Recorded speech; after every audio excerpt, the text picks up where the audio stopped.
Good day, everyone. Thank you for joining this first webinar of the new year 2022. Happy New Year to all of you, and we hope you are keeping well and healthy wherever you are. My name is Mary-Christine Collette. I'm education specialist promoting the training activities of the Swiss DolorClast Academy, which is the educational platform offering programs related to shockwave therapy, but also combination therapies with the guided DolorClast therapy concept. We have the pleasure to welcome today two of our GDT specialists who are based in Germany. So we have today Peter Stiller and Alexander Ablas, who are specialists in sports medicine, but I don't give you too many details so that they can introduce themselves directly in the introduction of the presentation. Before starting this webinar, just a few technical points. As you can see on your screen, you have a chat and Q&A icons. Please feel free to use them to ask your questions, and we'll be able to answer them during the session. So that was for the introduction. So Alex and Peter, off you go. The floor is yours. And thank you for being with us. A pleasure. So, do you think we can start? Yes, you can start when you are ready. Okay, do you see our display already? I can see your display, but not in the, Is it, now it should have started.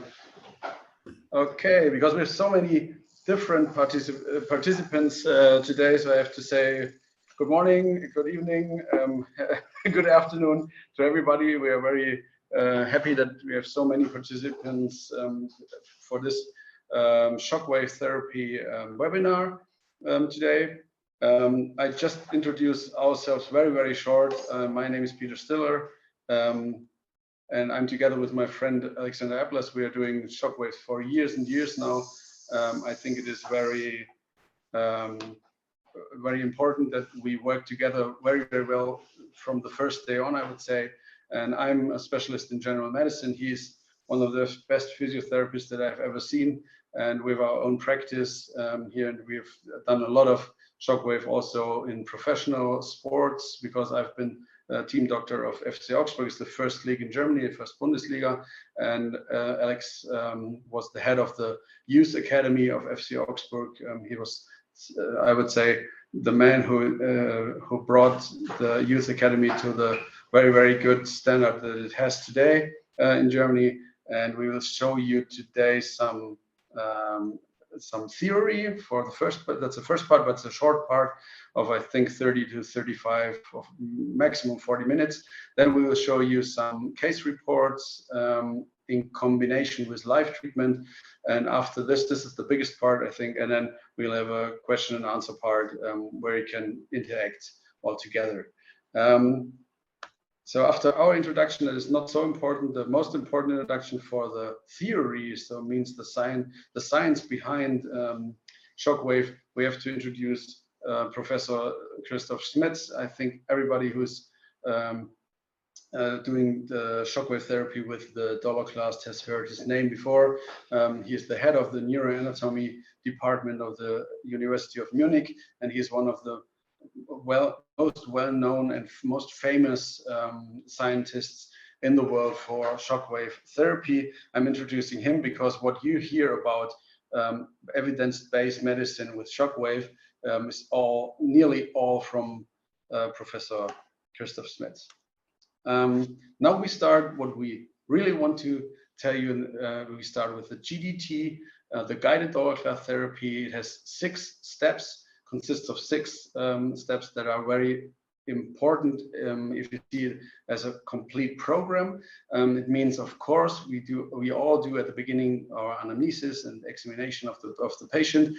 Then we have the possibility to use a high power laser, which is perfectly in combination with the new DolorClast Radial Shock Wave.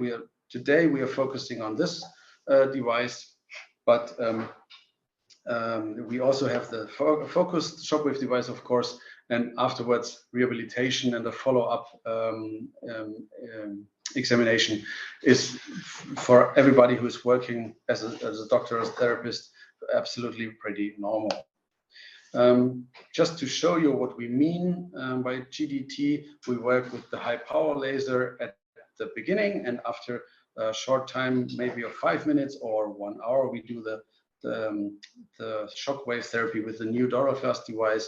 And what it brings us is that we can use much more power, more working power, more working pressure with the shockwave, and so much more energy can get into the tissue and work into the tissue, and so bring us the best results that we can have.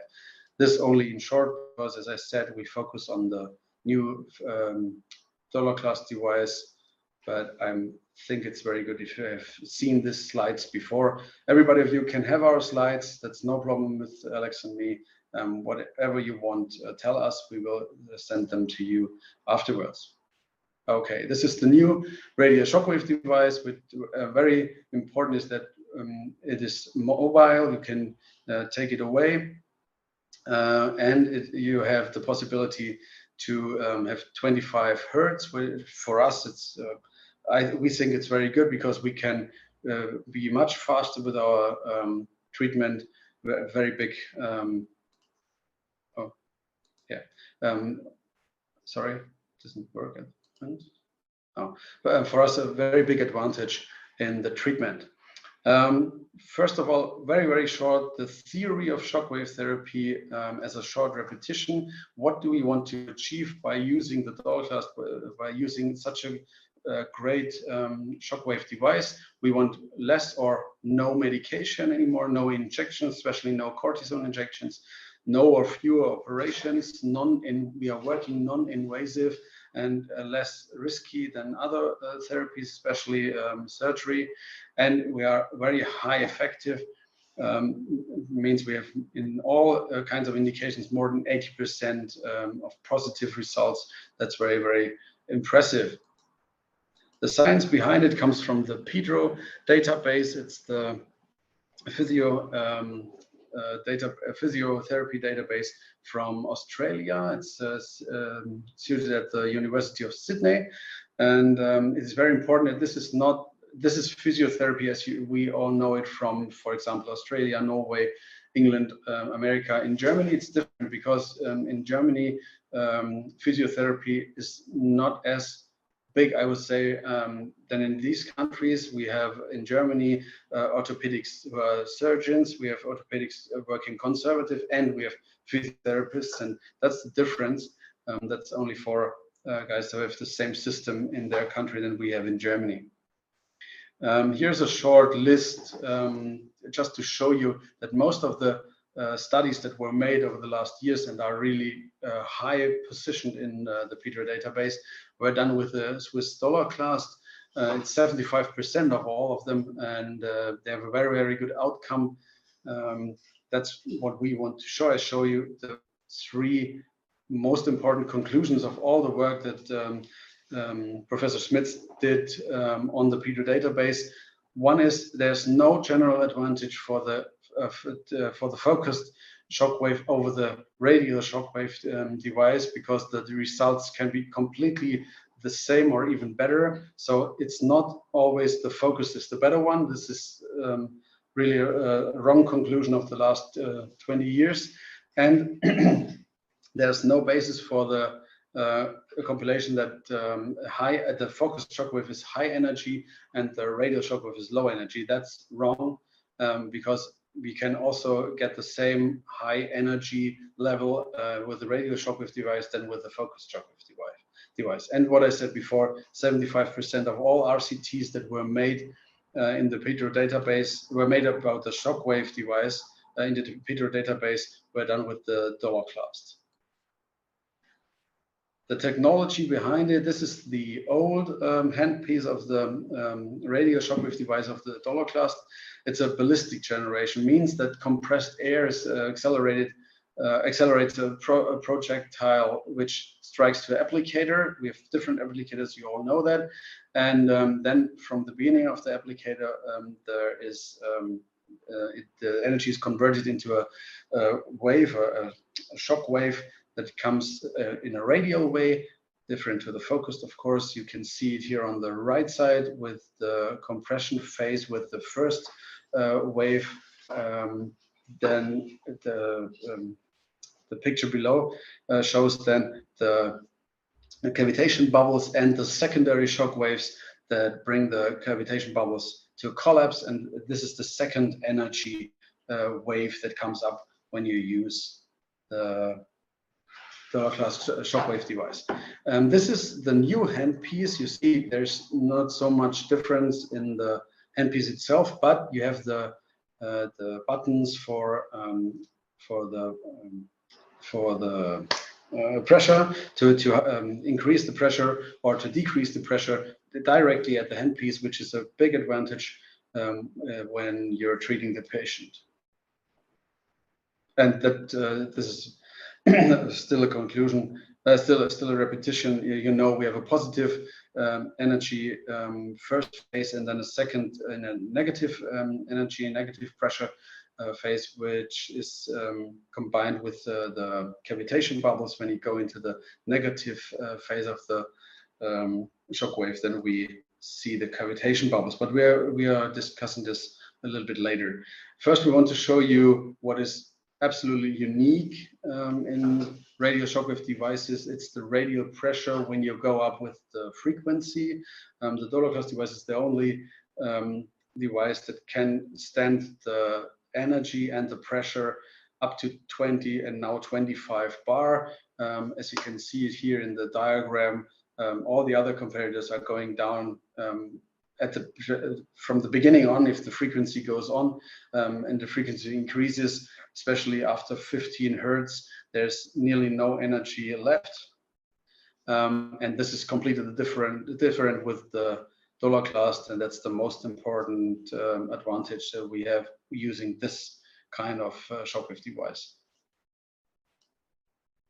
Now we have to explain a little bit the new programs and modes, but really in short, because I think everybody should collect his own experiences with it.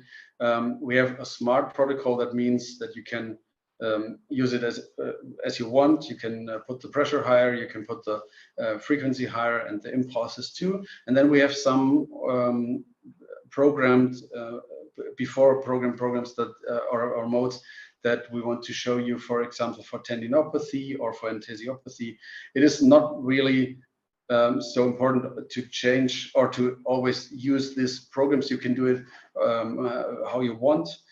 We always, for example, work with 25 hertz because we see no sense in using lower frequencies, because we don't have so much time that we can say, okay, we work slower than we could. And as you saw before, the pressure and the energy stays nearly the same if you go up, and so you can work faster. And a lot of patients like the higher frequencies more because it's not so painful. These are the other ones, for example, and how they are pre-programmed. You can just see them here and then make your own experiences. I think for the muscle, for example, it is very important to have, of course, 25 hertz as massage mode. I don't think that we really do a massage with the shockwave device, but they had to call it some the program, give a name to the program, and massage means, okay, this one is really in a higher frequency, that's all. The modes that you see down there under the display are the analgesic, the ramp up, and the burst mode. The analgesic mode only means that you can go lower than 1.0 bar. Normally you only have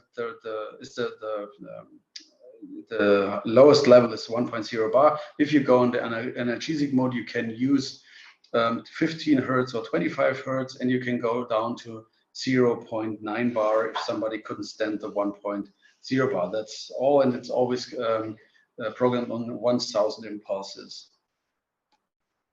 The ramp up mode, that's different. The ramp up mode means that you don't have to do something, and the bar, the pressure, the working pressure increases fluently. So it means you do 150 impulses, and then the device goes up from 2.5, for example, to 2.6. You can see it here in the picture row.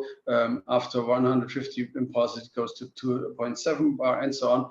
And the ramp up mode 1 is only that it goes up a maximum 0.5 bar. The ramp up 2 mode increases up to 4.0 bar if you don't stop it before. So this is on your own. It's your choice how you want to work with it.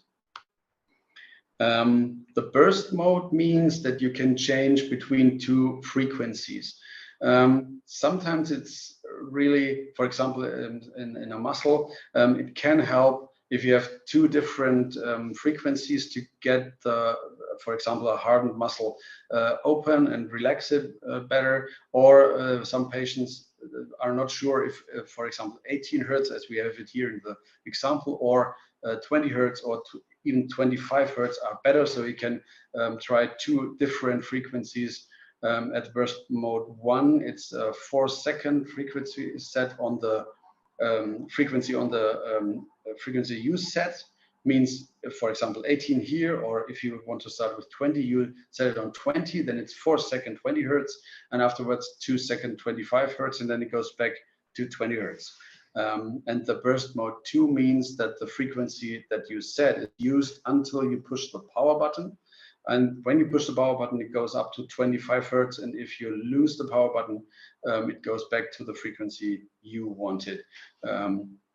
Everybody, as I said, has to do its own experience on this, but I'm quite sure that this will be a mode that you use sometimes to see if the patient likes the higher frequency more, or even sometimes a little bit slower frequency.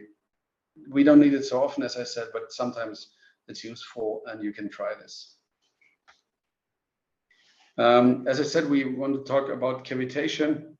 This is a study that showed that significant tissue effects are reached with the cavitation bubbles. Means that cavitation is a very important part of the whole shockwave mode of action. And it comes from the negative phase of the shockwave. Means the negative pressure phase, I would say, loads the cavitation bubble, and then with the second wave of the shock waves, the cavitation bubbles implode and leave these, as they say, the jet stream with a lot of energy, which makes a big part of the energy and of the effect of the shockwave therapy. To show you the differences between different handpieces from different devices, we have this picture where you can see, for example, the BTL device with its handpiece when you use 15 hertz and 5 bar. The BTL and Storz device can do 5 bar. Here's the Storz device, and the EMS Evo Blue means our handpiece shows with 15 hertz and 4 bar, it's 1 bar less, much more cavitation. We don't talk about the Symbol device. There's no cavitation at all, but this means, if you see it here in the picture compared, this means that you have much more cavitation, much more energy that comes into the tissue. And I think these pictures are clear. There's nothing to discuss. Here we have the same, where the cavitation bubbles were counted by the computer. And I think this is even more impressive to see how much more cavitation comes from the handpiece of the DolorClast. Now to the molecular and cellular mechanisms of action, how it works, how does shockwave works in the musculoskeletal system. Very important in this is that when you have injured tissue, everything is committed over the C fiber. That means that substance P is released over the C fibers and does different things. On the first, of course, it is painful if there's an injury, but also substance P activates the mast cells and gives histamine free, for example. Substance P has influence on the blood vessels, and this together, this neuropeptide substance P, makes more edema, hyperemia, erythema, and of course pain. It's the so-called neurogenic inflammation, and this is very important because this so-called neurogenic inflammation is what we want to decrease and what we want to get out of the tissue, because then it can heal, as I will show you a few files in the future. To explain how it works, we have to talk about capsaicin. Capsaicin is contained in red chili peppers. You all know if you bite on a chili pepper, if for the first moment it is very hot, it burns, and then if you do this 3 or 4 times, your tongue gets numb. That first it burns, then it gets numb. As I said, as I wrote it here, that's the same with the shockwave device. You do nearly the same. If you put the shockwave on the tissue, you have a release of substance P. So at first it gives you a pain, and then the C nerve fibers become incapable for some time of releasing substance P. The depots are get empty, and then it recovers so that you don't feel the same pain. That's when you work with your patient. Everybody knows that you put the device on it, you see the pain in the face of your patient. You tell them wait for a few seconds, and then it gets better. Here in the summary, less substance P means less pain, means less neurogenic inflammation, and this together with the release of growth factors and the activation of stem cells, which are the 2 most important parts of what shockwaves release and do in the tissue, then you get a combination that brings you real healing. If you can decrease the inflammation and get up the stem cell activation and the growth factors, this is what we call healing. And especially on the nervous system, this is what I want to say at the cavitation again. The nervous system is really not easy to heal and to effect, but cavitation, it depends on the cavitation. Yeah, the more you have cavitation, the better you can work on the nervous system. This is only one file to show you some things in short. So I think this is very good, for example, to print and to show to the patients, and you can explain from the file a lot of things to the patient. I think this is really good to have in your practice. Another point which is good for repetition is that we never use local anesthesia when we use shockwaves, because this, and we have a very big study here from Mr. Rompi, one of the most well-known specialists for shockwave in the world, and they are very clear that you cannot work with local anesthesia because the efficiency of the shockwave is extremely reduced. So never use. It doesn't matter what you hear. There are videos in the internet where they say you have to use local anesthesia. It's only important to always get the highest power in. This is not, I can tell you, these are not videos that are concern the DolorClast, because here it's different. We have much more power in the tissue than other devices, so we don't need local anesthesia at all, and it would work against your treatment if you use it. As a conclusion, what does shockwave therapy do? We have, of course, a reduction of chronic pain. We have a blockade of the neurogenic inflammation, which is extremely important and necessary. The action of mesenchymal stem cells is the next step, and the releasing of growth factors, and so we get the healing, and that the blood circulation is going up is something that everybody knows who works with shockwave, I think. In very short indications, you all know the classics, as I call them, the indications that we all work with nearly every day or every week. The classics like the calcified shoulder or the Achilles tendinopathy, enthesiopathies in your elbow, or the heel spur, or the patella tendon. I don't know if anybody, I think there's nobody who didn't work on these indications when he's doing a shockwave about 1 or 2 months. Then everybody had these indications in his practice. But it's growing and growing. I think the newer indications or the approved indications that we now work on regularly are, for example, also trigger points. I'll say something about trigger points a few files on. Lymphedema, of course. We have the greater traumatic pain syndrome. We have the lower back pain. This is very interesting because lower back pain we didn't have a study for proving that it works on lower back pain until 2 months ago. There came a big study from China, also from Professor Schmitz, and it says that lower back pain can be perfectly treated with a radial shockwave, where we work on the medial tibial stress syndrome. We work on wounds, especially in diabetic wounds at the feet. And so on and so on. And the Schlatter disease, for example, the only indication for children. So you see, there's a really big summary of indications. What I want to show you are indications that are partially off-label, of course, but for me and for Alex, in additional indications that we also work on regularly. All forms of muscle injuries. We really say all forms of muscle injuries because it's from the little hardening to the biggest muscle rupture. It's all kinds of arthritis or osteoarthritis, chronic polyarthritis of the hands. We'll see an example later.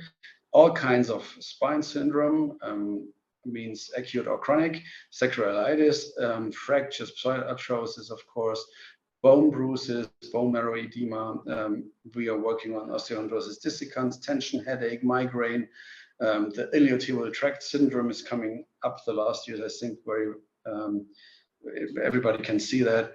And the morbus Schlatter means the Osgood Schlatter, and morbus Sever, which is a bone marrow edema in the calcaneus.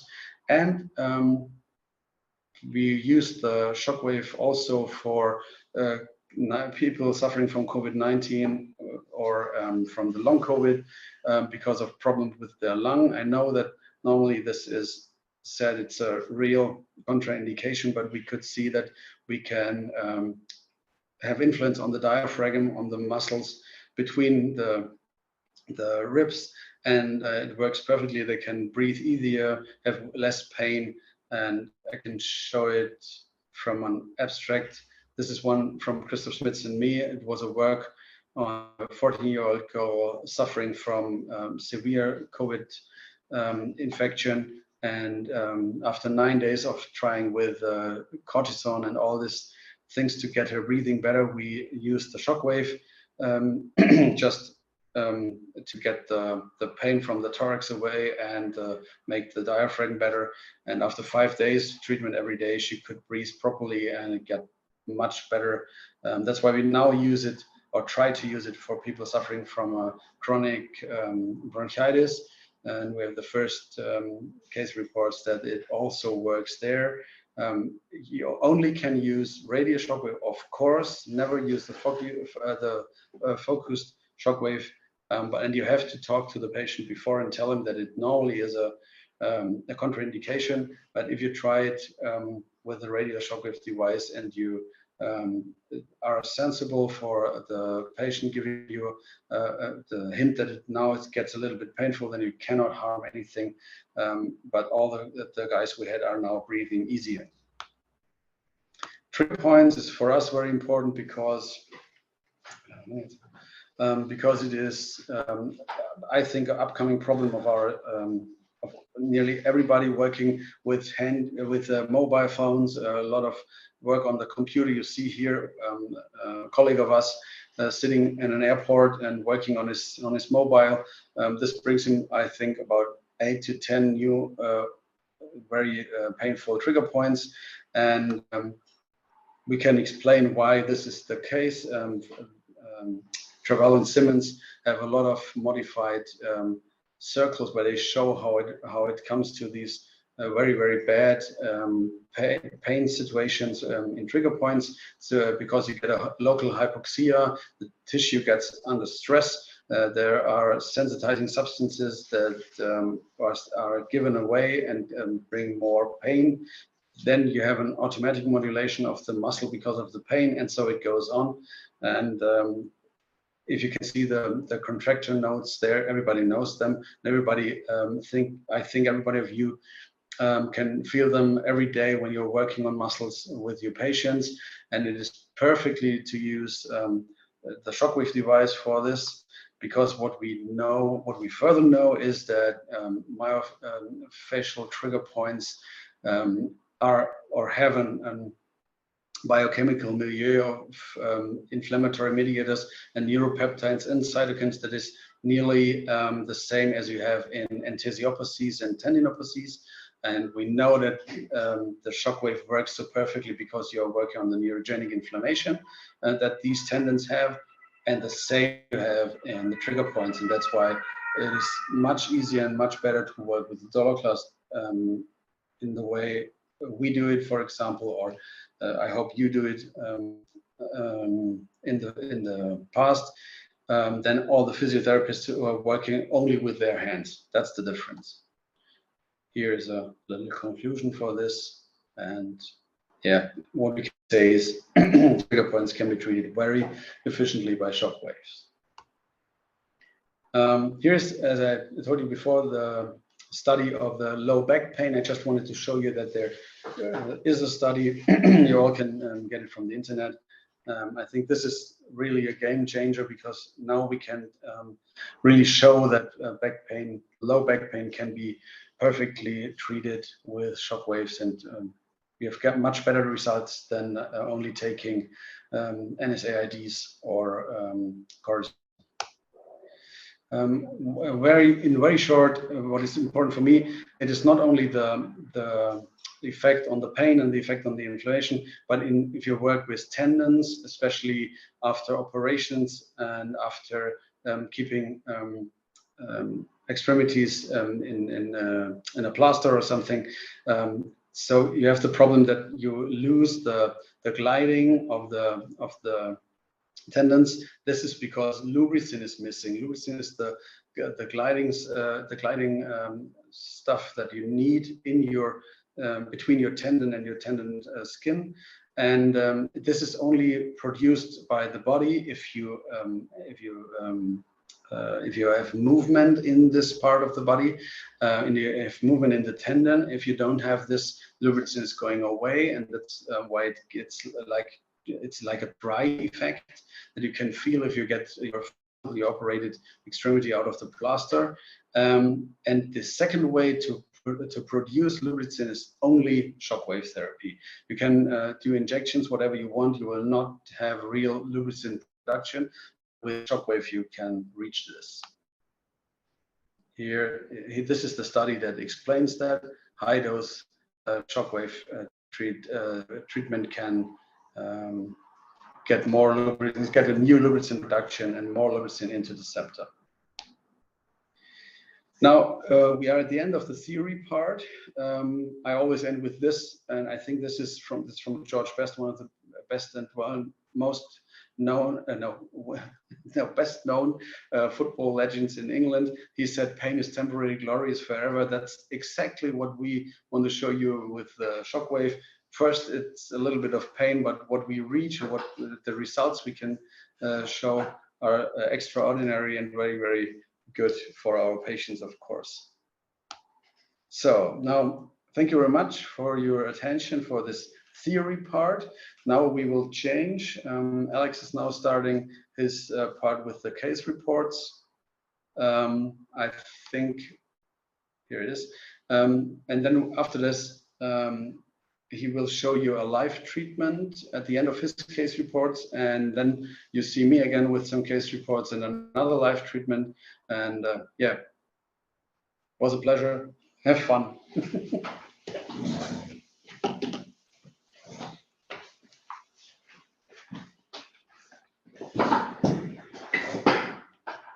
So, hello everybody from my side. Welcome to my practice. I hope you can see a bit short impression in the back. Yeah, I will start with some case reports, mainly cases out of professional sports, but also you can also transfer them into your daily active in your practice or clinic where you work. First thing was a Serbian soccer player, 31-year-old German Bundesliga player. The player comes in our medical staff room directly before warming up to the match. Declares that he is not able to play because he has some pain problems in his lower leg. He shows us a very hardened gastrocnemius muscle, right-sided, with some painful knots. He had this before, also during the week, frequently, but not at all this painful. We did an ultrasound, didn't see any injuries, palpable or massive string-like muculosis in a small part of the right medial gastrocnemius muscle. Standing on tiptoe, right side is painful and a bit less of strength.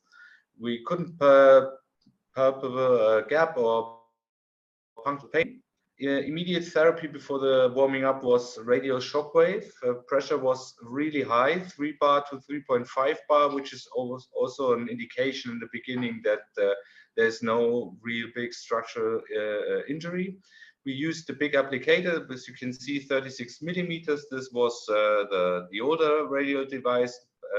Meanwhile, we can use 40 millimeters. Frequency also 20 hertz. Now we use 25 hertz. And a high number of impulses. The result was it was immediately a lot better after the treatment. After warming up, we did another 1,500 impulses again in the same area, and he could play the whole 96 minutes included overtime in a very intensive match without any problems, and finally with a good result for our team. Pictures to the treatment, as you can see. This is the way we treat the muscles. Also very close with our hands on the tissue, to feel if we get any reactions. Another one of my favorite injuries, because I have a very lot of them. Just got another one today. Is the fracture, and special Jones fractures, because the healing rate of Jones fractures are really bad. This was under 19 national team soccer player, offensive midfield, suffering from a distortion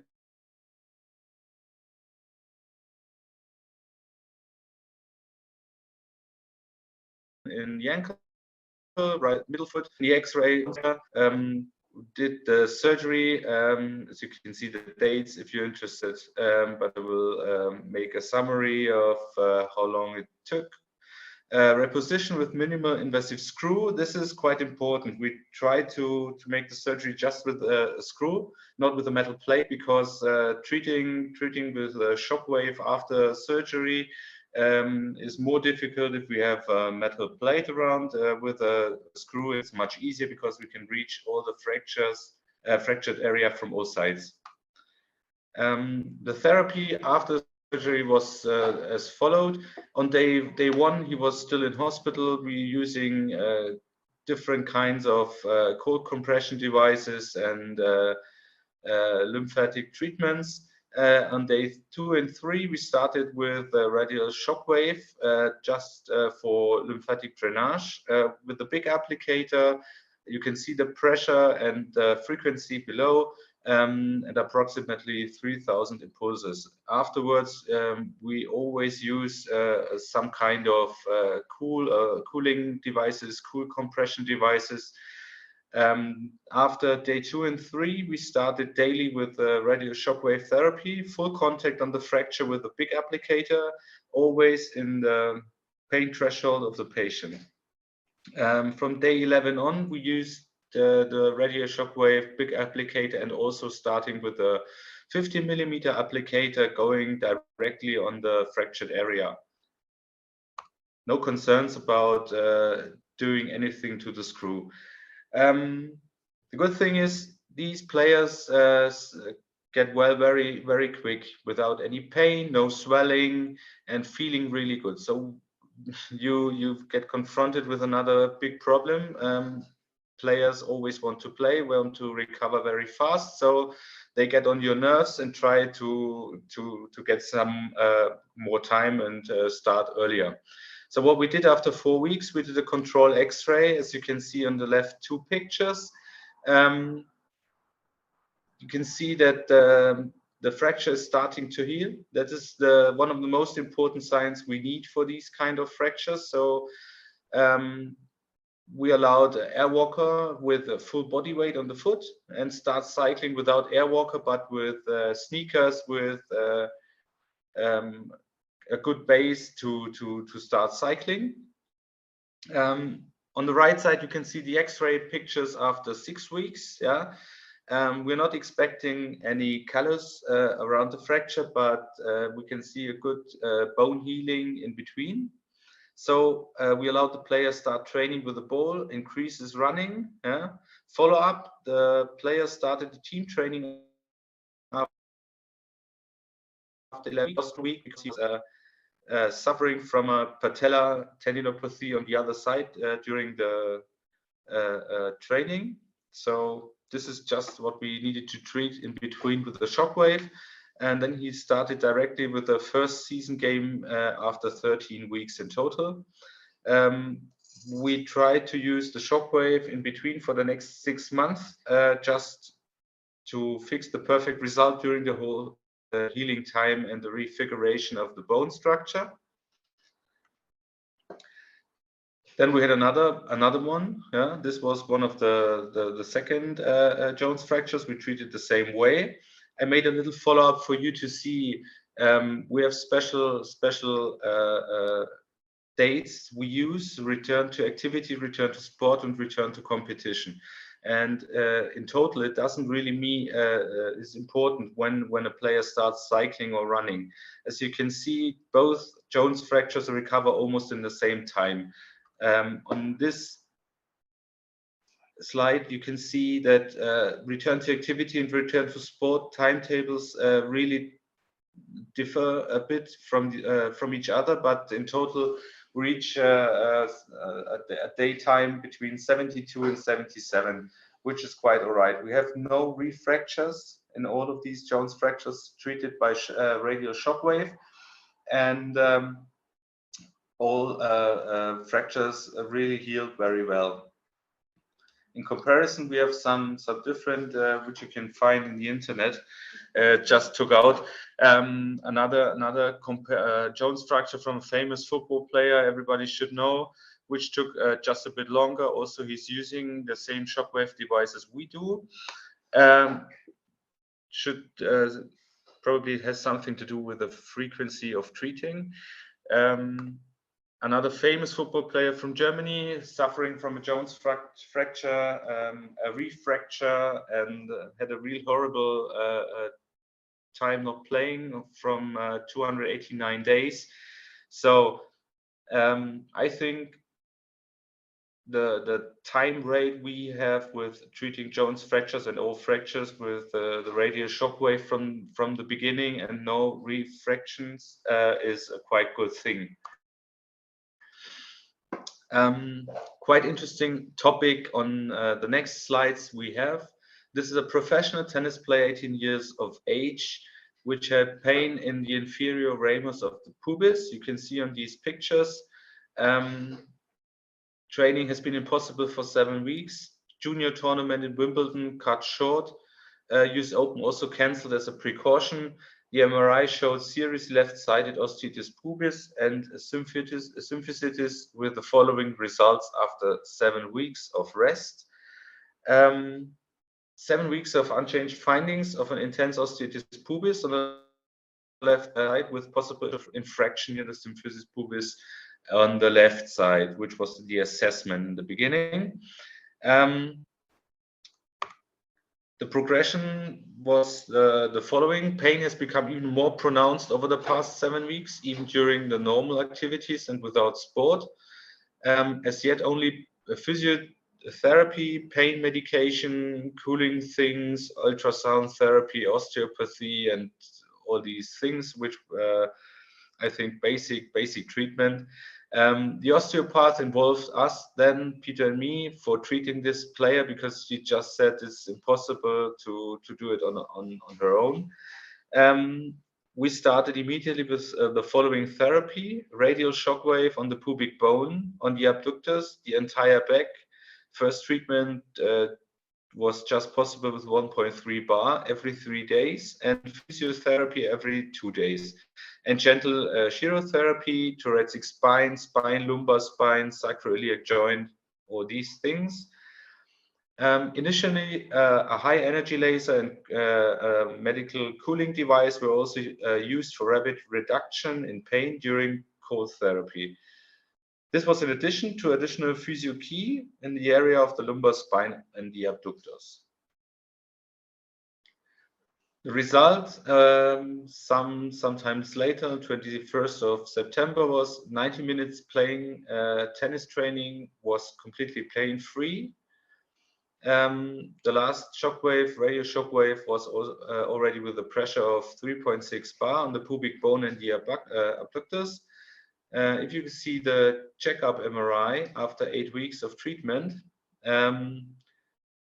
you see the assessment compared to the previous examination: regressed spongiosal edema of the ramus superior of the inferior ossis pubis on the left as an expression of osteitis. Today, for the first time, a sign of secondary cleft on the left anterior lower edge, indicating a structural injury on the origin of the left abductor longus muscle at the transition of the aponeurosis. 2 weeks later, he earned his first world ranking point in the men's ATP Challenger tournament. We continued the further treatment, orthopedic insoles, lots of stabilizing muscle training and osteopathy for pelvic and lower back. No problems until today. He's coming for treatment in regularly timetables during different kinds of tournaments he's playing, and is not suffering from the same problems since 4 years now, and collecting nice points. Medial collateral ligament rupture of the left knee and left tractus iliotibial syndrome. This is a 32-year-old second league ice hockey goalkeeper from a German ice hockey club. At the end of 2020, so a quite new case. Yeah, he was suffering from a partial rupture of the left medial collateral ligament while playing. Yeah, and decided to make a conservative treatment.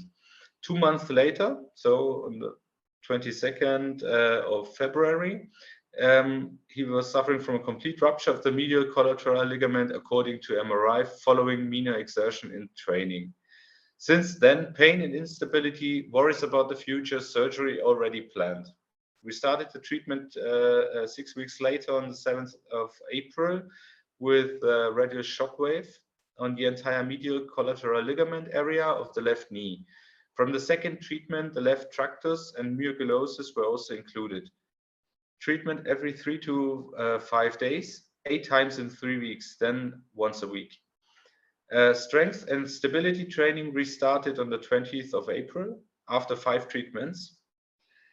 Following progress, we had in 2 weeks later, middle of May, no complaints during any exercises with the physio. From the start of June, entire training load required of goalkeepers in the sports, no issues. On my birthday, 9th of September, abductor strain, MFR on the right during pre-game, severe myoglossus, more shockwave. Yeah, another 2 weeks later, start of the season, patient was completely pain-free, back to work as first goalkeeper of the team. And most important for the player, no surgery and nice future. Now we have a German football player suffering from acute ATFL rupture. Age 26, first league Germany, ankle distortion during a season game, ultrasound, complete ATFL rupture, massive joint swelling, consequential injury of the joint capsule, acute treatment within 1 hour, high power laser, and cooling therapy. We use in our practice different kinds of cooling devices, hyperbaric CO2 cooling device, game ready cooling bandages, special ones. You will see one of these things later, the bandages we need for our live patient. After 12 hours, we start with laser and radial shockwave, starting low, 1.5 bar, frequency almost as high as possible, 5,000 impulses, and the cooling devices I already mentioned. After 24 hours, walking with full load was possible. No swelling anymore. The MRI after 1.5 days. We did it all just there because we need some time to get an appointment. We saw the complete ATFL rupture as we expected. Only a very slight swelling of the joint, which is because we treated so early. This is the way we treat these ligament ruptures of the ankle with additional things. So of course the daily radial shockwave up to 3.0 bar, cooling devices, omega-3, Vopensym, vitamin D, K2, stability exercises, and all this stuff are very important. Yeah, also manual therapy on the hip area. Of course, this is what we need to do. Yeah, really important. Return to competition was after 19 days. This depends on the. Basically, this depends how fast treatment starts. Yeah, best thing what I often try to tell my players is start treating on the pitch. If you have a teammate who is suffering from one of these injuries, go to him and try to make compression on the ankle. I would say the first 2 to 5 minutes are the most important, because as more fluid you have in the ankle, swelling you have around, it takes more time. That's for sure. I need to look if our live patient is already there. I would say Peter starting with his. I collect our live patients, and then I'm gonna show you if everything is prepared. The patient, I just want to tell you the background of this patient. He's a young sports student suffering from one of these distortions. He jumped off the horizontal bar. When he did the exit jump, he slipped around. Came to me 2 days ago. So we didn't do an MRI so far. X-ray was no sign of a fracture. We had the first initial treatment wasn't done by us, so he just came to our practice. We had a real intense swelling, a lot of blood in the ankle. The guessing what the problem is at least 1.5 to 2 ligament rupture. This will be the second treatment with a radial shockwave today, so you can be happy to see this in a few minutes. I turn over to Peter. He will start with another case, and I try to find our patients. See you later. So, okay, now I'm back and try to fill the gap until the patient comes. We are a little bit faster than we thought, but this is good for the end, for the discussion. Now, I start with some more case reports from common practice. It's not only for sportsmen, as you had now with Alex, but I think also very interesting. One for me very important indication is the frozen shoulder, because this is something that people are really suffering from. As you can see here, this is an example.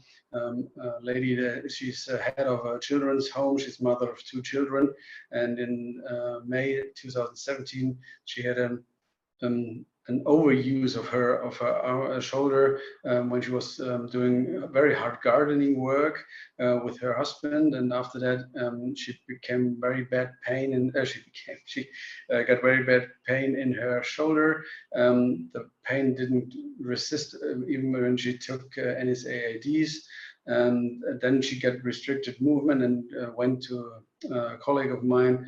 The colleagues first tried to do it with cortisone injections, I'm not a fan of cortisone injections in case of frozen shoulders because this kind of capsulitis, I think, doesn't work with cortisone. And here it was the same. Then she got oral cortisone until she had more than 10 kilograms more on her body weight.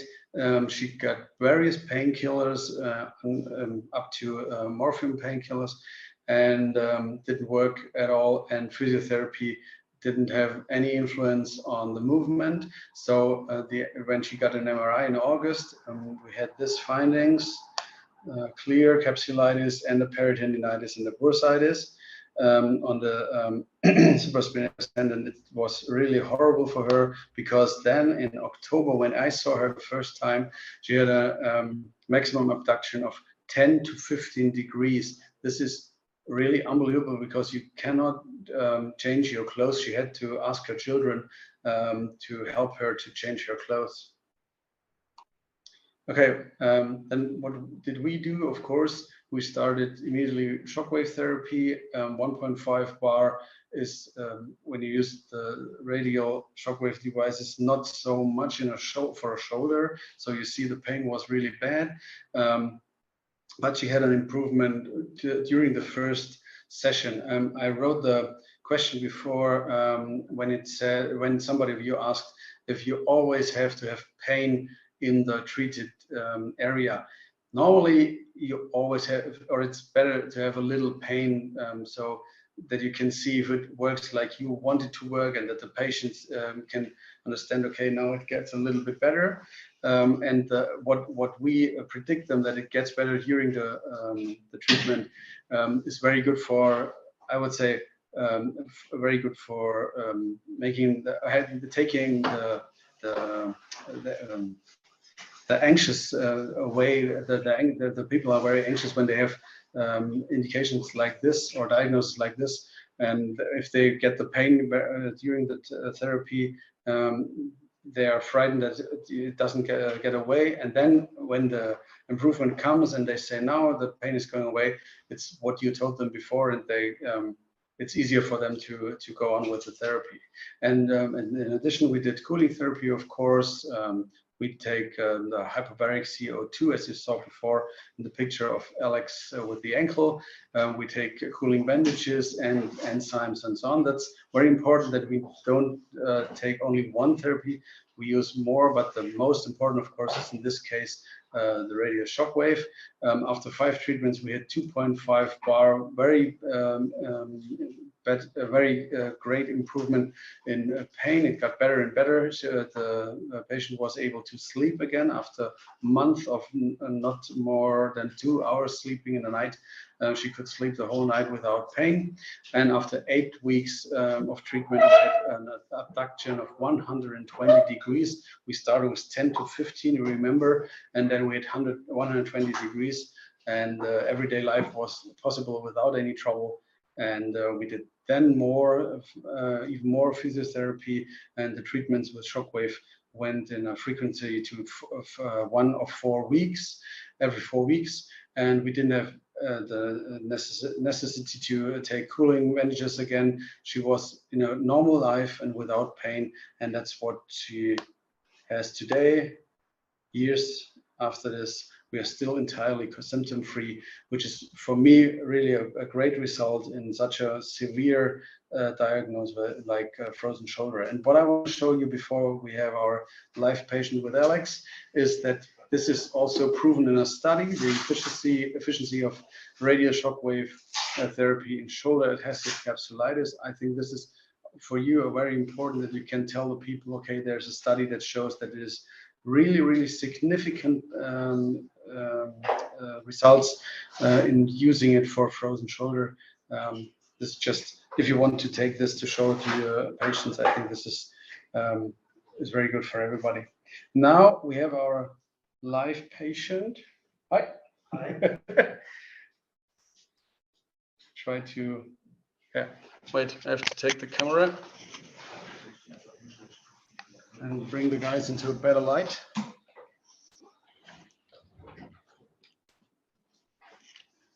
Okay. Komm mal rüber. Okay. Peter, do you think we can remove your presentation so we have a better visibility of how is Of course. The treatment? Thank you.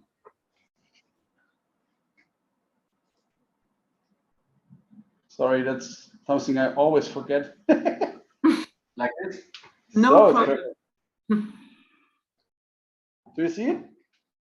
No, I still can see your presentation. What?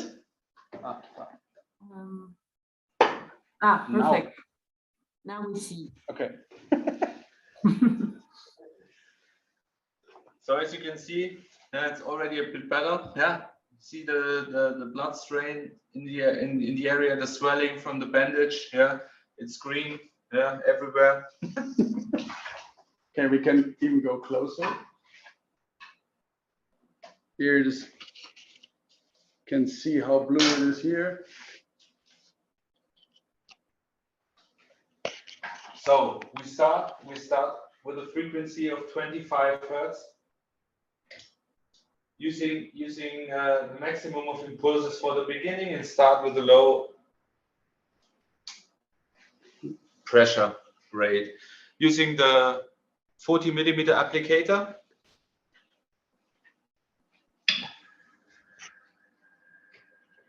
First, we start treating the swelling, yeah, and then we already go on the spot of the expected ruptured ligaments in the ankle side outside.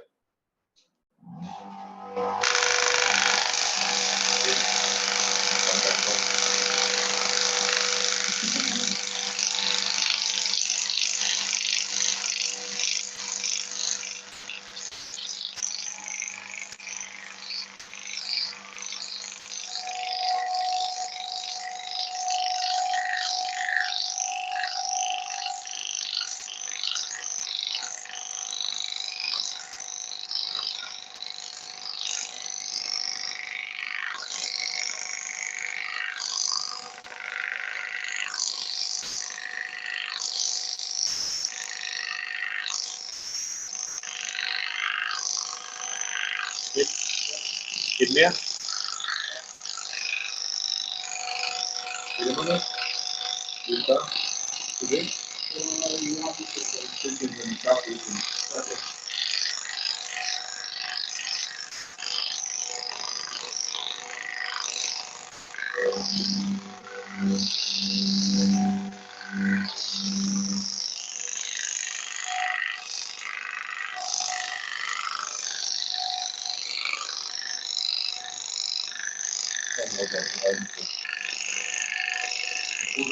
Abfallen lassen? Ja, lassen wir das. Wir haben es.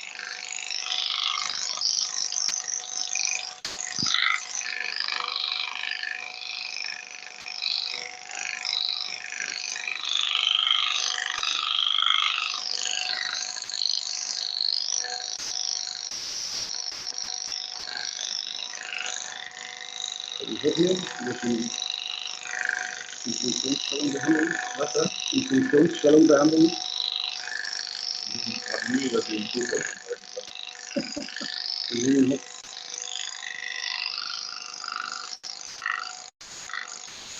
Schmerzen?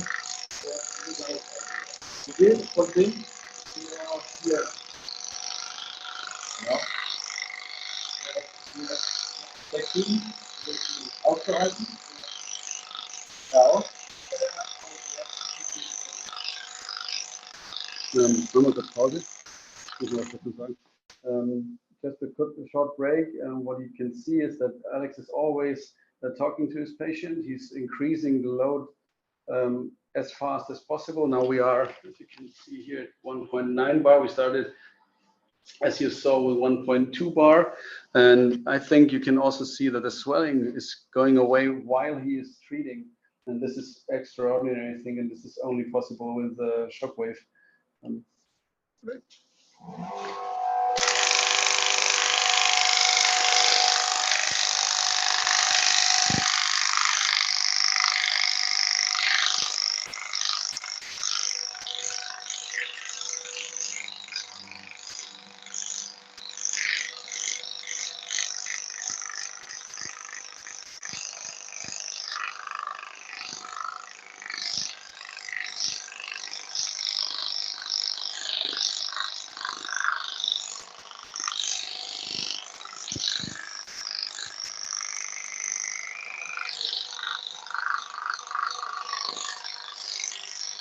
Yes.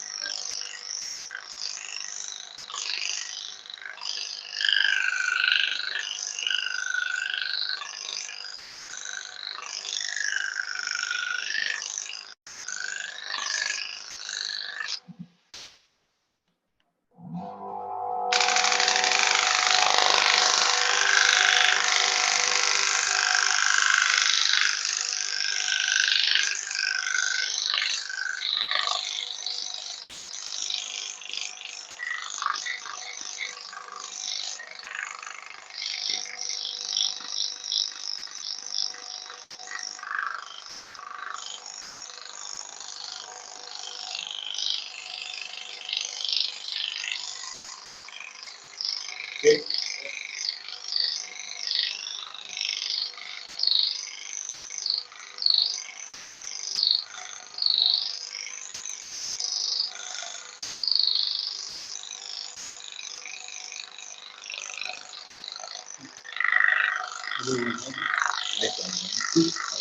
Right here. And see, there was the question, what kind of head means applicator? Which kind of applicator he's using? This is the 40 millimeter applicator of the new DolorClast device. I'll show you again. We normally always start, especially in acute injuries, we start with the big one because it is not so painful than the other ones, of course. You could also use the 20 millimeter applicator. In this case, I think I'll show you here. This is the 20 millimeter, and we have some other applicators for scars, for example, for deeper tissue and so on. Very, very good devices too, but in this case, the biggest one with the 40 millimeter is the best to get most of the edema away in the fastest way that's possible. Okay. And the end was 2.0 bar maximum frequency, and in total we had 7,000 impulses on the foot. Yeah. In normal treatments, I would do another 7,000. Yeah, it's just to show you how we treat acute ATFL ruptures.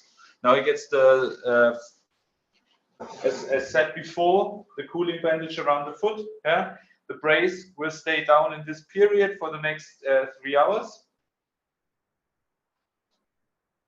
And then we have another appointment. When comes to here? Next 5 days. Next week. We will continue next week.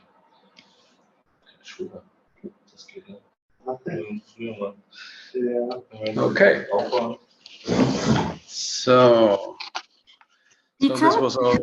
Yeah. Just one question from my side. So when Alex was doing the treatment, you do the treatment, the shockwave treatment along the tibial, the last part of the tibial. Okay. Side. Yeah, you have to go a long way up because you want to get the edema away, and it's like if you do the lymph drainage, it's nearly the same. They always go up to a point that's normally, if it is more swelling than this, in this case, the first treatment was good, I think, because the swelling was not so bad. If the swelling gets higher, then we sometimes go with the knee, or maybe special in fractures, when we go higher up to the stomach, for example. Yeah. Okay. So it's to optimize the treatment and the results. Yes, to get the swelling away faster because of a better lymph drainage. And as you see in this case, the lymph drainage is unbelievable that you do with shockwave device. You can see it immediately when you work on the foot. That's really good. And we're doing so much lymph drainage after surgery or after fractures, or it's unbelievable. Or in acute situations that are much more horrible than this one, and it works very, very fast. Okay. So now we go back to the presentation. Vilket modifierar vi?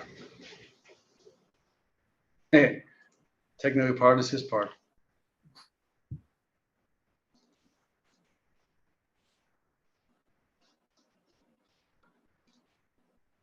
Perfect. Yeah. Okay. This was the case before.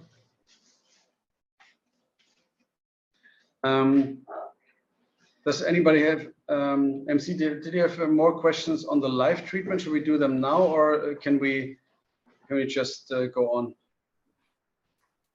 We have no questions for the moment.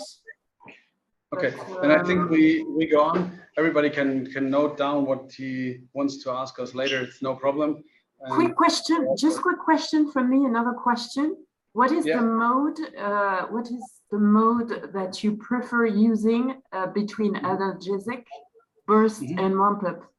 Do you have a preference, or is it depending on the treatment? No, that depends on what you treat, really. Okay. It's not depending on what I like best, but it's really, if you have someone who's very, very painful, try the analgesic mode. If you are not sure if the highest frequency is the best, try the burst mode. And if you are sure that you can increase the load very fast, the pressure very fast, then try the ramp up mode, because it's easier for you. And if you have some, for example, professional football player or professional sportsman with muscle problems, sometimes the ramp up 2 mode going up to 4.0 bar is absolutely possible. So you really save time, and it goes up without doing anything to it. That's really good, but it depends really on the situation. And does it depend also on the tolerance of pain from the patient, or? Yes, of course, because we normally work with pain that is really standable. I don't want to work with a patient who is crying because of the pain. That doesn't make any sense. But we need the pain, and we need the speech with the patient to get our information that we need. Sometimes you get the information from the reaction, from the tissue, and you need also the information that the patient can give you. And pain is talking about the pain is the best information that you can have. Definitely. Yeah. Thank you. Okay. I think we go on, because then we can do the second live treatment after the next upcoming cases. One case that I always want to show is for me, very important case, because it's about wound healing in a terrible case. This is a friend of mine. A few years ago, he fell from a ladder from a height of 2 meters. He landed on his feet. He didn't have any fracture, but there was a piece of metal standing out of the ladder and cut his thigh. You see, this is the right thigh in the middle. Cut it in the middle, and it cuts nearly everything, including the skin, the fatty tissue, the fascia, and the muscle. And he was really, really very lucky, because he had 2 millimeters to the vessels. This could be his end. So he was very lucky. And this is a picture right before the operation at the hospital in Augsburg here. But then, and he was operated by Professor Meyer. Is a famous surgeon here in Augsburg. He is really, really good, and I think he did a very good job. But after that, he got an infection in the tissue, as you can see here. And the next slide is the most impressive one, I think. And of course, after this development, it was clear that you have to do something. You cannot leave it like this. If you see the red bandage around it, the guy would be really in a bad situation if he don't do anything now. So the clinic said that our mode of action would be: we debride the wound, we leave it open, we rinse it daily, and wait until the infection goes out of and the bacteria goes out of the wound. If the progress is good, after a few weeks, we can do a muscle flap transposition. Then after that, another surgery for a skin graft. And the total healing time that they said is 6 to 12 months. And I have to mention that he is extremely sporty. He's a marathon runner. He still plays very well football in a league here in Germany. And so it was, for him, it was terrible. He came crying and said, "Is this the way I have to do it?" Because he was frightened of having a problem with the muscle afterwards, and so with doing his sport anymore. And I said, okay, we have a very good situation for us for our try to do it with shockwave and another, and of course, antibiotics and so on, but with conservative treatment options, because the surgeon said, whenever you come to my hospital with this again, I will operate you immediately, but you can tell me what you want to do. So we had the insurance that when we have no good result after a few days, we can send him to hospital and they do the operation right away. So that's why we said, okay, let's start a try with conservative therapy. And for me, in this case, it's shockwave. After 10 treatments of shockwave and 2 necrosectomies, I had to put away the necrotic tissue after the first shockwave treatment and after the third shockwave treatment, because the growth factors and so on work so strongly in the wound that they bring up the necrotic tissue, and then you have to cut it away, of course, because it would be in the way of the healing process. And now I want to show you a video. It is in German, it doesn't matter. I just want to, and I shorted a little bit, but I just want to show you how the tissue developed, how the wound developed, and what kind of, and when you see this, the guy is running again 7 to 8 kilometers in the week before. After 7 weeks he started without any problems. So have a look at the muscle and how the tissue, how soft the tissue is, and how good the movement of the muscle is.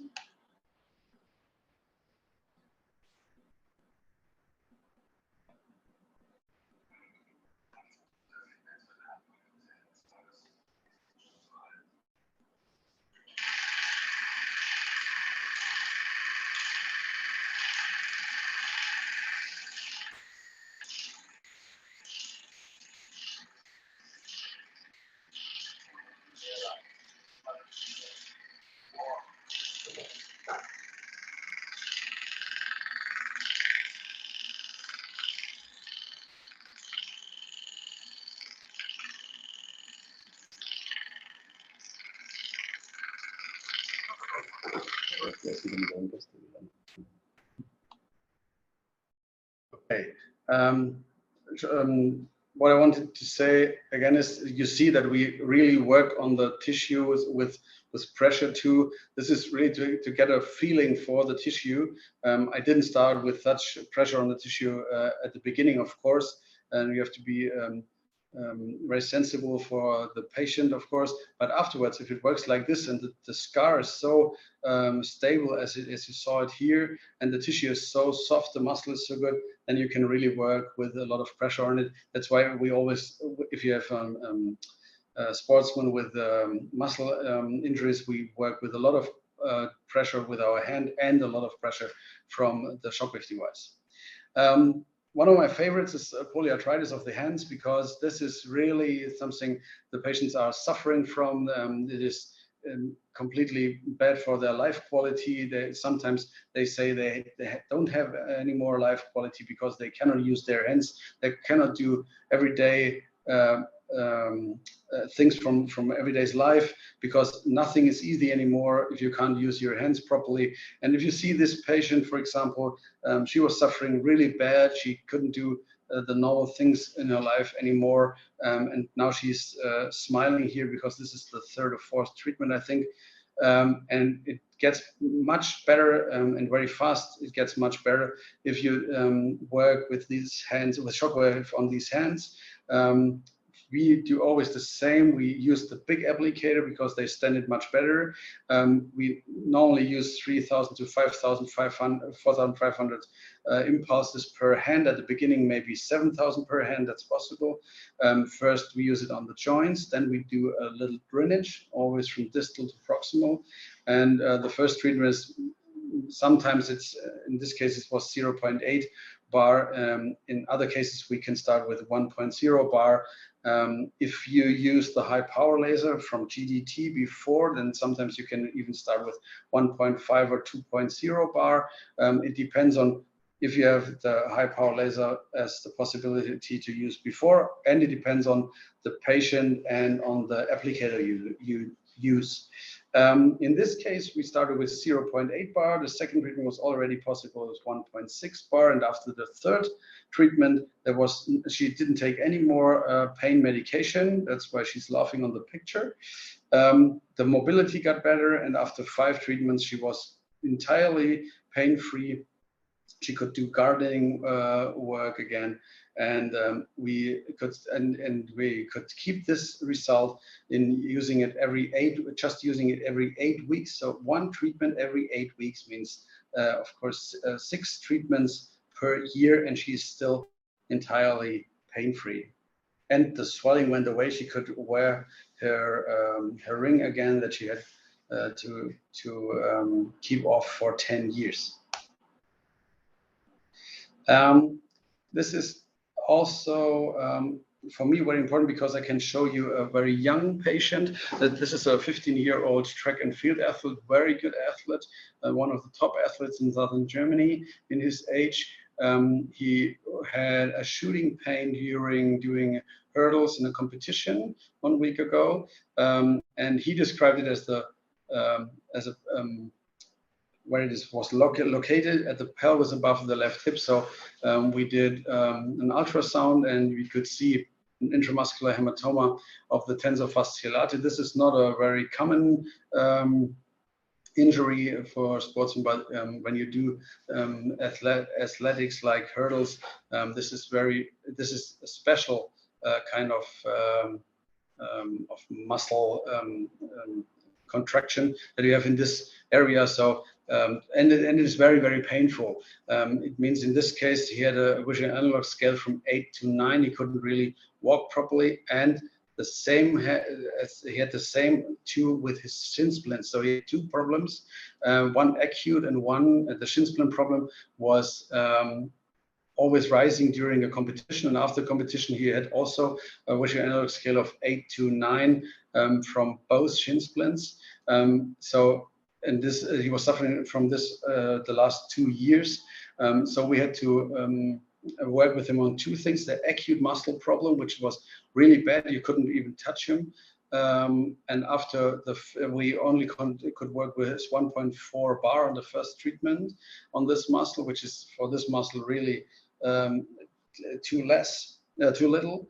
Then we used also the cooling, of course, because it was acute, and we used the shockwave for the shin splints. Here it was 0.4, but we had to use the older device at the beginning, 0.4 and 0.6 bar on the both shin splints. And the second treatment was much better. We could use 2.5 bar on the tensor fasciolate muscle, and we could start with a new device with 1.1 bar on the left and 1.2 bar on the right side of the shin splints, which was a great result after 1 treatment.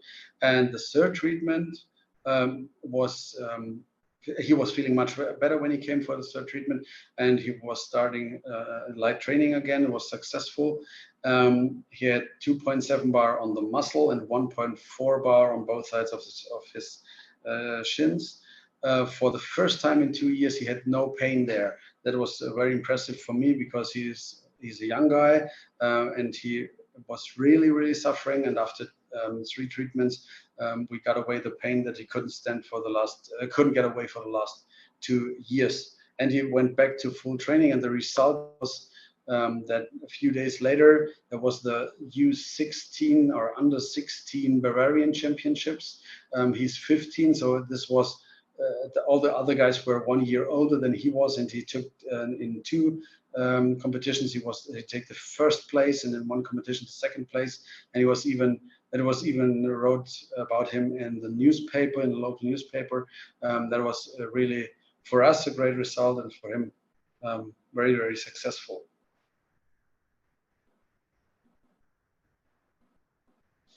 Okay.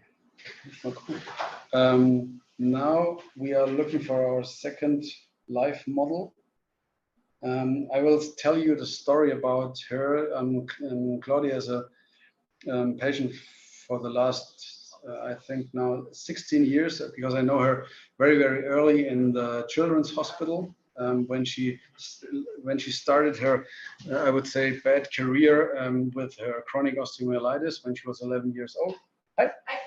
And I will show you the whole story, but first of all, little applause.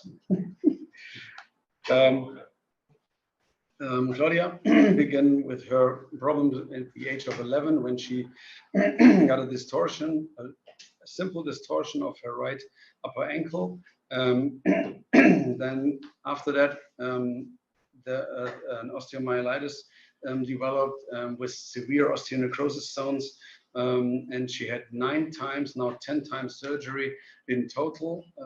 11 times surgery in total with this ankle, and as you can see, there are zones of necrosis, bone marrow edema, and I show you some more pictures. You see a bad bone marrow edema, which is, everybody knows that, very painful. You see problems with the cartilage, with the whole ankle, that the joint has not the normal form that it should have, and that's her career in pictures. It's always the left foot. It's always swollen the whole time during her when she was coming up from age, and even now you see the scars and you see the swelling. Then we had in 2016 the problem that the pain increased more and more. She was not able to step on her foot again, and she had a very bad MRI, as you can see here. New inflammatory process, which means the osteomyelitis was again in a very bad stage. Then she had a complete immobilization for weeks, and after 7 or 8 weeks of immobilization, we had newly bone marrow edemas, and we had newly demarcations of the cartilage and necrosis zones, so no improvement at all. And that was the time when she was really at her in a depression at her end, really, because the now suggested possibilities of 5 foot surgeons, specialized foot surgeons in Germany, was on the one hand stiffening the ankle or an amputation of the lower left leg. And she was in a mood that she said, okay, when the pain is going away with this, then I will do the amputation, because the stiffening of the ankle would only bring the problem to the next years, and after that she would have the problem that the next step, the amputation, would have been done. And she said, then okay, then let's do the amputation. That was the time when I said, no, give me one more chance. And the last chance was to get all the stuff away out of her ankle, like the cartilage parts and the swelling, the capsule inflammation, and we wanted to get this away with one more arthroscopy with a very, very good surgeon in Munich. He said, okay, we can do that, but I don't know how to do the post-operative treatment, because in this case I have no idea how he can help you after the operation. And that was possible, perfect, because I said, okay, then you do the surgery and I go on with the shockwave therapy, because I want to get the inflammation out of the bone, I want to get the inflammation out of the capsule, and I want to give her some growth factors into this part to get a better result than after the first 10 operations, because in this, then we started after 4 days after the operation, and the result was that we could get her pain away significantly faster than normally. The swelling was much better after 2 weeks. We did have this result in all the 10 surgeries before. The mobility improved every week, and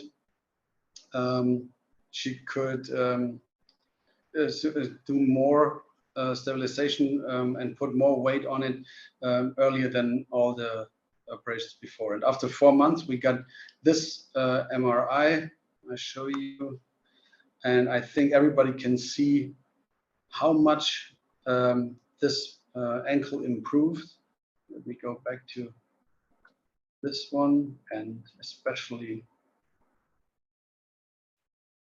this one, where you can see the bone marrow edema and the necrosis zones. And now we had this result, and she was, from then on, she was most of the time nearly pain-free. We are still working on the ankle every 8 to 10 weeks, but it's much better, much better than before. And she's, of course, not thinking about one more operation or stiffening or even amputation. And as you can see, she can smile again. This was from 2018, and the newest one, when she did a trip to Iceland, her favorite country, where she couldn't go the years before. You see, she was walking a lot there, but the foot is not so painful that she had to quit. It's a great result, and now we want to show you how we work on her ankle normally. It's the same with the osteochondrosis dissecans. It's the same with all kinds of arthrosis in the ankle. So this is for all your patients suffering from this. And she has got a problem with her biceps at the right shoulder. Yeah, at the right shoulder.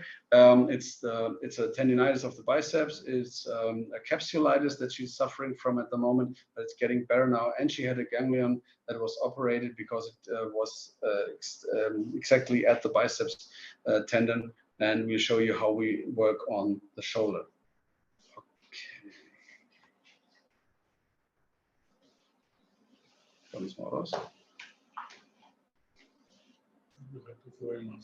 Ja.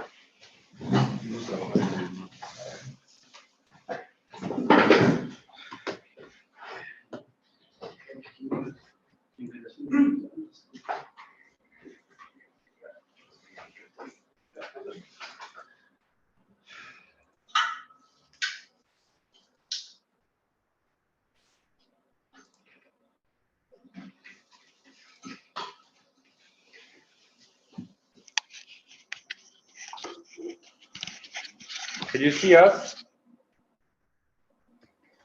Yes, I can see. I can see. Yeah, we can see. I just correct the setting. Okay. Sometimes the image is cutting, but I think it's linked to the connection or.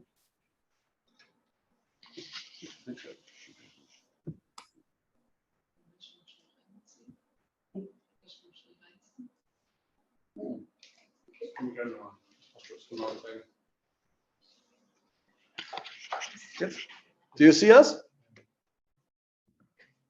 Yes, I can see the beautiful leg from Claudia. Perfect. I see. The leg has no big swelling at the moment.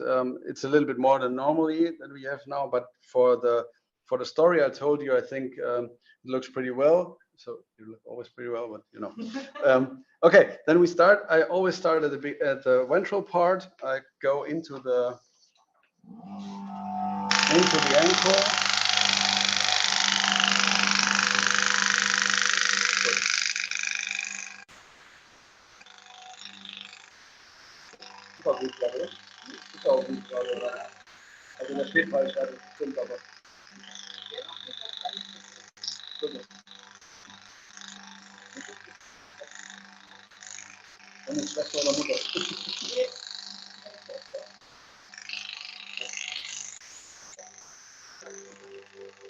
We go.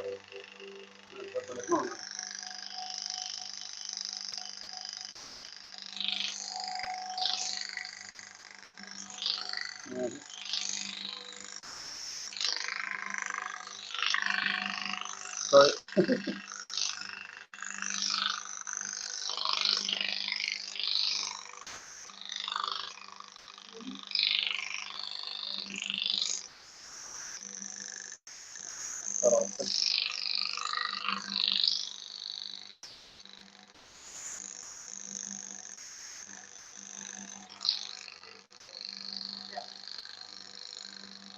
Geht noch.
Sehr gut.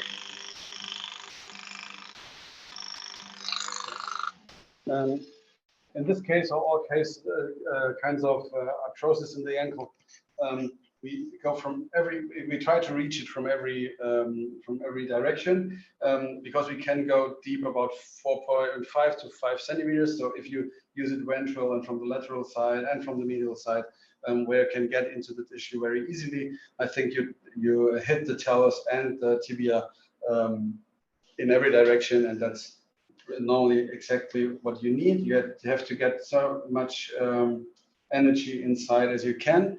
In this case, she stands 2.0 bar after a little chiropractic.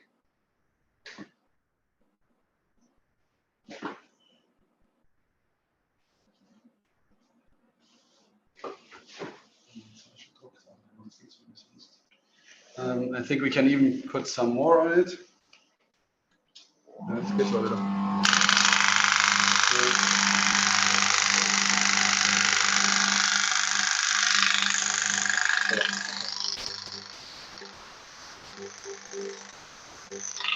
So this is also very important. If you see that the joint is not in the right position a little bit, so you can do some chiropractic, put it back into the position you want, and then use the shockwave device again and see how much you can improve. You can increase with the working pressure. In this case, from 2.0 to 2.5. I think even 2.7 would be possible, but it's not necessary now because now she's pain-free and the moving is better than it was before, and that's what we want here. Okay, good. We go to the shoulder.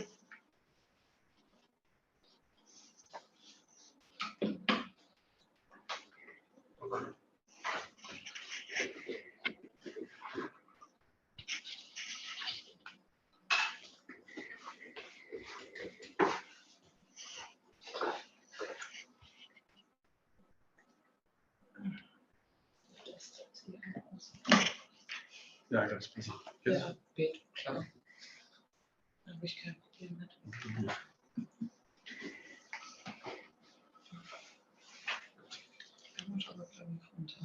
Ja. Oh, ganz klein. Ja. So she has 2 little scars because the ganglion was set it here, and she had the operation. July. Okay. July last year. About 6 months ago. Now it is much better because the ganglion is not there anymore, but she's suffering from this tendinitis now. It didn't come directly after the surgery because we did a lot of shockwave, then it was gone, and now it comes back a little bit, but it is good to show how we work on the shoulder. So first of all, in this case, I work on the part where the ganglion was and the tendinitis of the biceps, and then we go to the whole shoulder, do the supraspinatus tendon, and have a look at the capsule.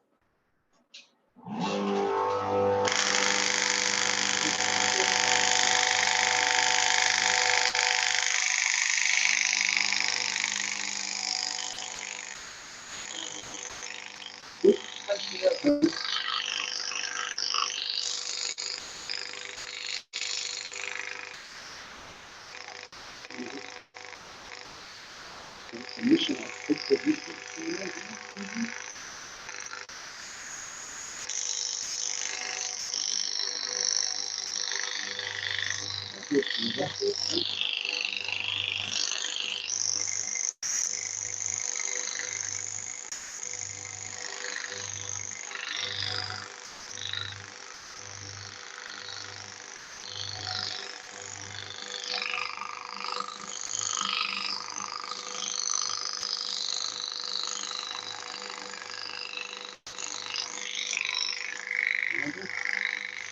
Yeah.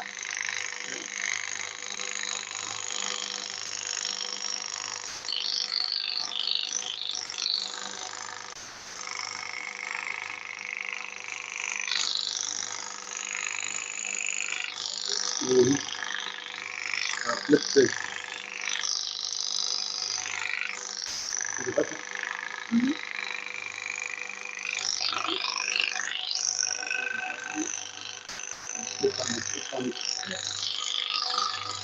This was just to check if there's a problem with the pectoralis muscle, because sometimes when especially after surgery, when the shoulder comes a little bit too ventral in the position, you have the problem that you have a hardening of the pectoralis, which brings it in the shoulder in a bad position. And if you make it, you open it here, like relaxing, then the shoulder comes back and you can treat all the other things in the shoulder in a much better way.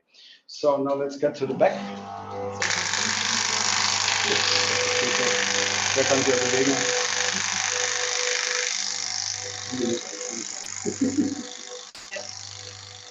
Frage?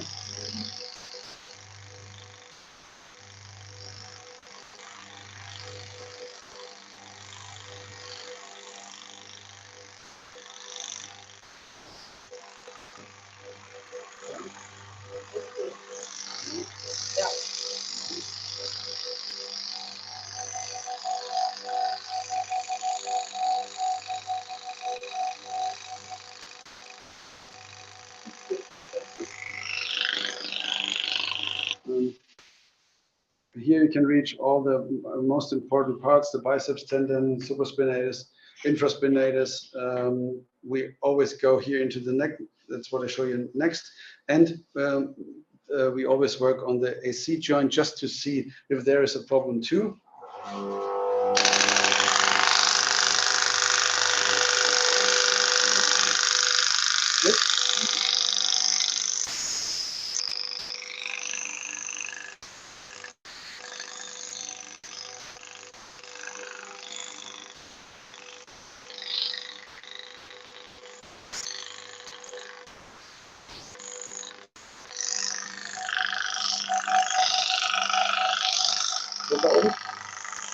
Ja. Ja. Versuchen wir gerade nicht, weil da kommt die Knoten.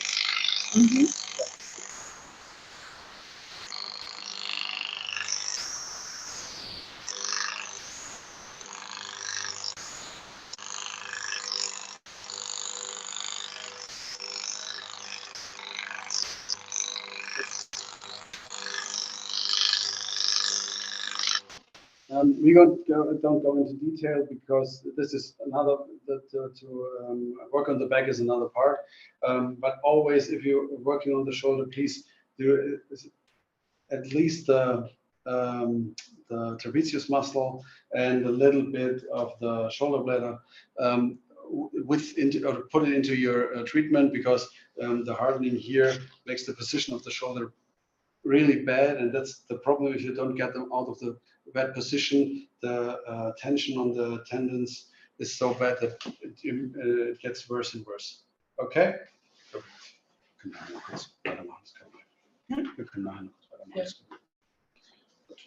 Okay. Yeah. Okay. We have a gel problem. Okay. So. Okay. Thanks, Peter, for showing this treatment. Yeah, time is short. I know was a little bit long, but we didn't expect to have 2 live treatments. It was, yeah. That's okay. That's Well, okay. it depends where you take it. I'm sure people enjoyed it.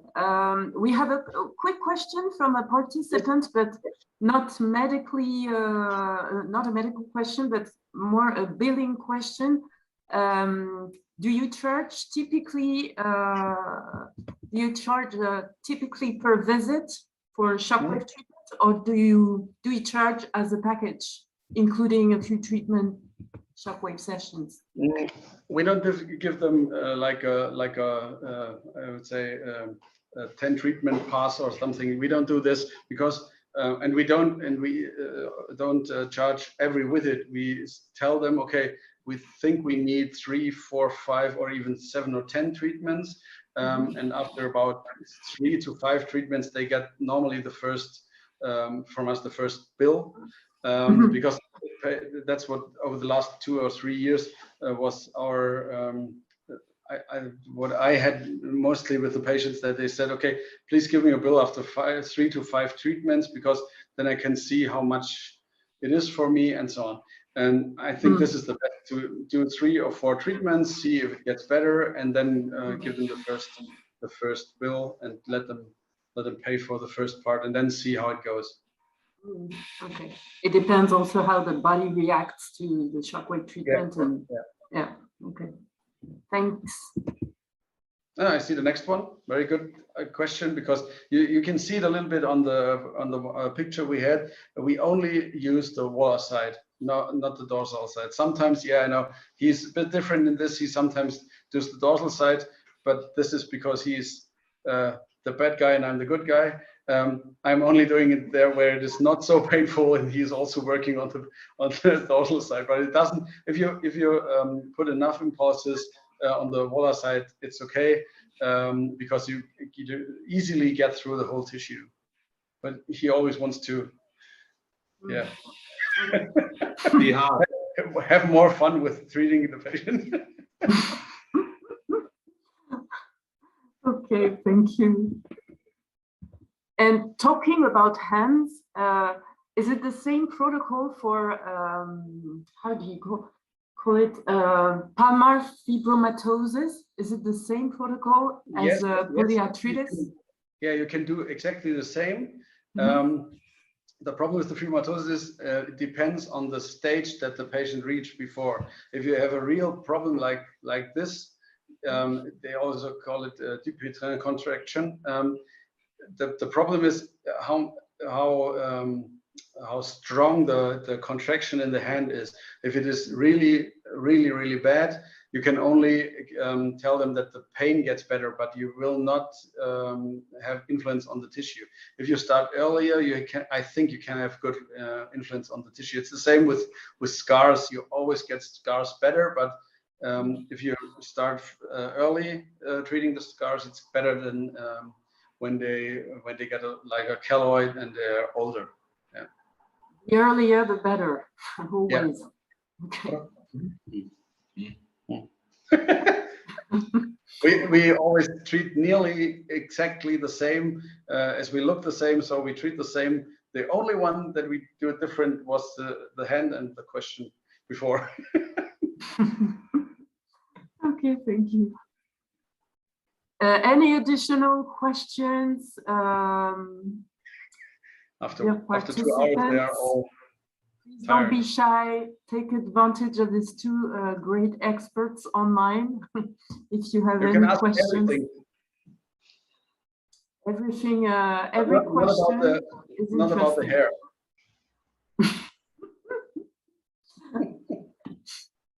No issue there. No. At our football club here, they call us cone heads, so that's why. No more questions. Oh, okay. Good. You can tell everybody if the question comes up later. Text us. Text us. Yeah, is shockwave therapy the reason why you look like? We look like the applicator. We don't know. We are the only 2 guys who make 225 million shots a year. So yeah, probably, yeah. Who knows? Maybe. But if the question is coming, my ears are working. Yeah, I hear everything. But if the hair problem is the problem of the shockwave, we can go to EMS, I think. Okay, now. I have a last question. If people don't have any question, maybe, well, I had a recent question concerning diabetes and problems with coagulation. Do you by chance have any patients suffering from diabetes and who have like coagulation issues? And do you, well, I know this is a tricky question because coagulation is one of the contraindications. So what is your opinion about this? Can we treat people with suffering from tendinitis and who suffer also from diabetes? Yes, I think this is not really a problem because the diabetes has normally no influence. Sometimes it takes a bit longer because the healing process is not so fast, but normally you can use it exactly the same way, but you have to tell them that in diabetes, but it's all kind of immune deficiency. It works a little bit slower, but it works, of course. Okay. You have to, for example, the diabetic foot is a real problem because they normally don't close up the wounds, don't heal because of the diabetes, and we get them closed in nearly every case with shockwave. It depends on the blood flow, but normally if it's only the diabetes, we get the wound healing perfectly, and I think this is the best sign to show how it works even in this case. Okay, thank you. Thank you for this response. I will let them know. Okay, I think yes, this was a very nice presentation. Thank you for sharing all these atypical cases with amazing results. Thank you, Peter. Thank you, Alex. I think you can close your FNA window because we don't see it anymore, Peter. And that's a shame for the end of the webinar. Thank you. There you go. So thank you. Thank you both for sharing your experience. Thank you for bringing these patients. Thank you, Claudia. Thank you for the others. And thank you, everyone, for participating. We will get back in the next months with other sessions on the various topics. So stay connected and consult regularly our Facebook page. Also consult regularly the Swiss DolorClast Academy website. We'll keep you informed. Take care, and thank you again, Peter and Alex, and see you next time online. Take care. Bye-bye. Bye-bye. Bye, everyone.